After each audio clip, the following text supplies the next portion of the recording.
Hey guys, I'm Zach with Turpin Landscape Design Build. And I'm Chad. We're here to talk to you today about leaks.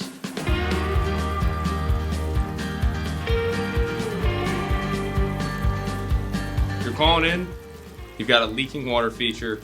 Larry, tell us what's the first thing we're going to ask the customer to do if they're experiencing water loss. Yeah, so usually the first step I will tell people is to shut down the water feature. We can let the water feature sit for a full 24 hours without any precipitation to help us determine if there's water loss. And that 24-hour period is kind of critical because sometimes you have a water feature that's got a lot of stream length in it to make sure that all the water is drained down to the lowest point, and you just make sure that that water level is holding there.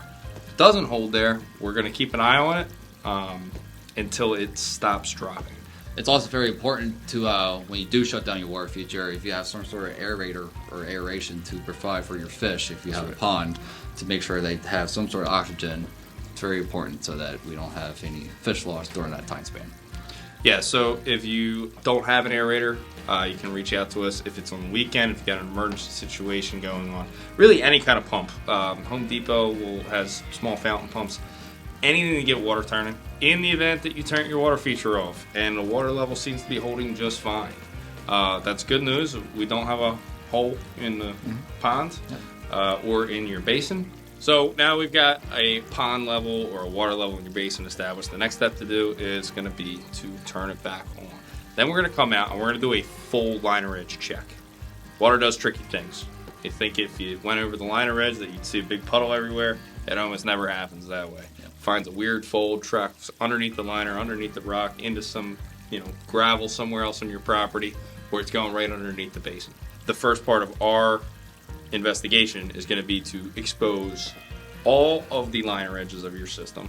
It's going to be to expose any mechanical hardware, anything where there's connections that can be fail points. We're going to expose all that and run the system and make sure. The next step for that is going to be to diagnose the entire system from the inside. We can't guarantee that we can fix it without reconstructing something, but we can guarantee the leak diagnostic fee is that we can definitely determine where your pond is losing water. I'd say about 70% of the time, that fee covers a repair. It's usually a low liner edge. It's usually a simple screw or hardware replacement. It's typically not something chewed a hole through the liner or you need a big replacement. It does happen. It's not covered under this fee if it goes that way. But a technician will be able to talk you through what is possible and what is to be expected with this. So if you've got a pond or water feature that's leaking, whether you've been trying to fix it for years or you're just kind of afraid to get your hands on it, you might make something worse, we have a leak diagnostic process that we can guarantee we will assess exactly where the leak is coming from and how much it's going to cost to fix it.